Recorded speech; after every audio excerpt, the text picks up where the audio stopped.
appreciate your great enlightenment, sir, but I have a small clarification to be made. Like, let us go back to the Bhavishya Purana, Part 3, Khand 3, Adhyay 3, and Slokas 5 to 8. Before going to this, I would just like to mention that maybe you already know, because every prophet who comes in the name of God will fulfill the prophecy which is made for him. So any prophet who fulfills 50% of that prophecy is not qualified to be a prophet. I mean, this is a simple logical thing. So now coming back to the Bhavishya Purana, you talked about the Malaysia leader saying that he is none other than Muhammad. Okay, now I accept the first half of the thing, of the sloka you said, but the second 50% which is still ignored. Now sir, let me tell you, Malaysia, the word meaning Malaysia, it is derived from Sanskrit dictionary, I mean the meaning, and the meaning means non-Aryan or sinner or wicked person. These are the three different meanings given to the word Malaysia.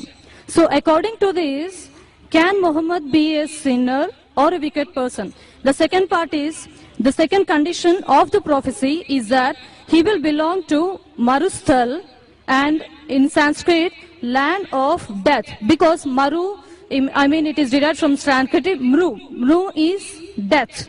And definitely it does not quoting to the land of Arabia, because it is a barren land or it is a battlefield. And next, coming to the third point of it, this prophecy also mentions that Malaysia leader will take bath in Panchagavya and in river Ganges. And it is a common truth. We know that Ganges means Ganga river, and we all know that Ganga is not in Arabia, but it is in India. It is a universal fact. And coming to the taking bath in Panchagavya, the meaning of Panchagavya is 5 products of cow.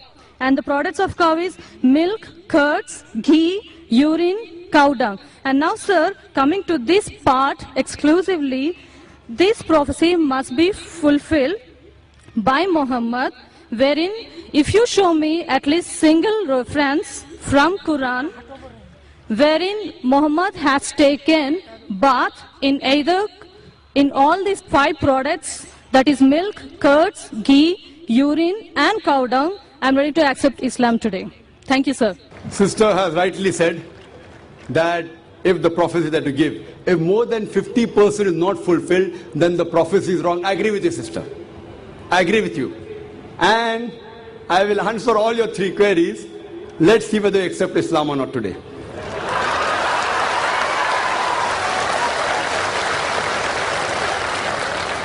That's a different thing, that you may not agree with the truth. I will speak to you. I agree with you. Malaysia, I agree with you, all your 3 definitions. Malaysia, one of the meaning is non-Aryan, meaning a foreigner.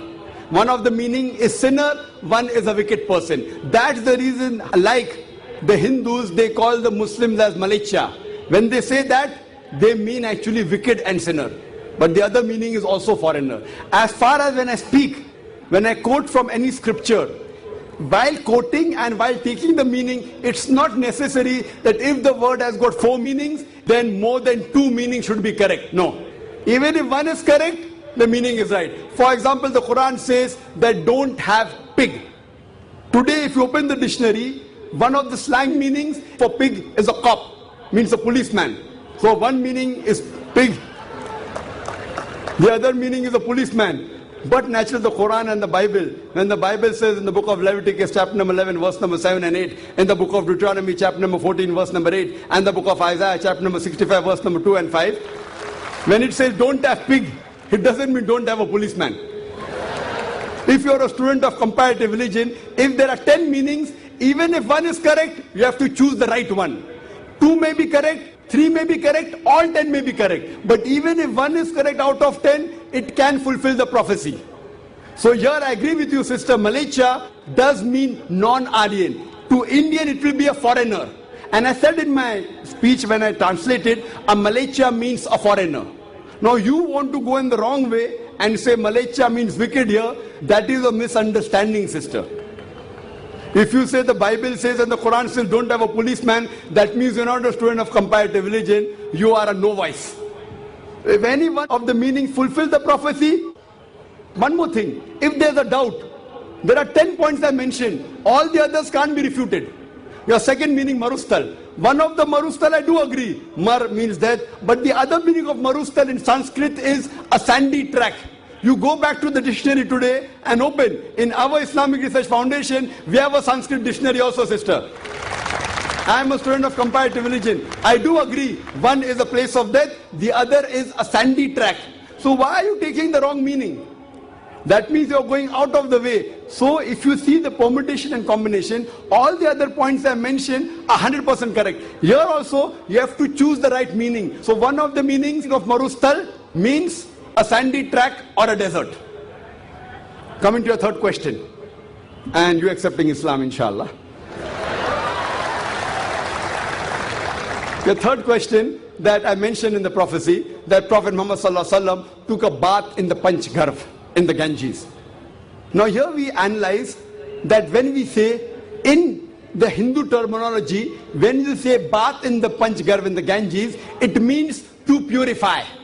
One means actually you dip yourself in the Ganges, which I don't expect the Prophet came and dipped himself in the Ganges. It means to purify. I did not give the explanation because the lecture is very long. I can speak on this topic for the full day. I did not give details of everything. I can speak on each prophecy for another few minutes, even for us together. So here, having a bath in the Panch Garv means purify. So depending upon the context, it doesn't mean a physical bath. And even if you physically have a bath in the Panch Garv, in the Ganges, not necessarily you will be purified. It is the philosophy of the Hinduism.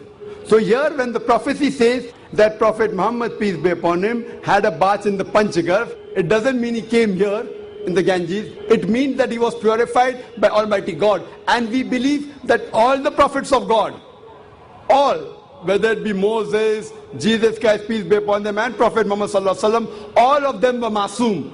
They were innocent. They were pure. So all the prophets of God, of Almighty God, which he sent down, all of them we consider to be innocent, to be masoom, to be pure.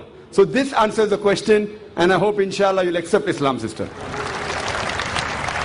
I would just like to throw some light. The sister had asked earlier question, 3 questions, and that reminds me that my daughter who had come last, she had said a song, "Don't talk to me about Muhammad," you know, peace be upon him. And the coordinator said, please pay attention to the words, what she's saying. And if you heard the words carefully, it's the Sirat of Muhammad Sallallahu Alaihi Wasallam, that once Muhammad Sallallahu Alaihi Wasallam was going, he finds a companion as a stranger. She starts speaking against the Prophet. Oh, the Prophet Muhammad Sallallahu Alaihi Wasallam is a bad person, don't talk to me. She's telling Muhammad Sallallahu Alaihi Wasallam, that person doesn't know the person is talking to. She tells to the stranger, that person on the road, that Prophet Muhammad is bad, don't listen to him, he causes disharmony, he teaches only about one God, blah, blah, blah. That's what my daughter was saying in that song. Later on, but she says, oh, you're a very good person. But I'm warning you, don't listen to that man Muhammad, peace be upon him. He's a rogue, Nauz Billah. He's a very bad person, Nauz Billah. And so on and so forth. But she says, you're a very good person. You're so kind, you're so loving. Please may I know your name? Then she says, pardon? What did you say? Am I hearing correct? Your name is Muhammad Sallallahu Alaihi Wasallam? Then she says, Ashhadu an la ilaha illallah wa ashhadu anna Muhammad Rasulullah. So when the traveler realizes that this person is actually Prophet Muhammad, peace be upon him, I have heard from other people that he is the wrong person, this person is so good, she immediately accepts Islam. So our dear sister, when she posed so many questions again, I thought it reminds me of my daughter when she was narrating the seerah of the Prophet in that song. The person, the traveler attacking Islam, attacking the Prophet Muhammad Sallallahu Alaihi Wasallam. But when she comes to know the truth, she says the Shahada.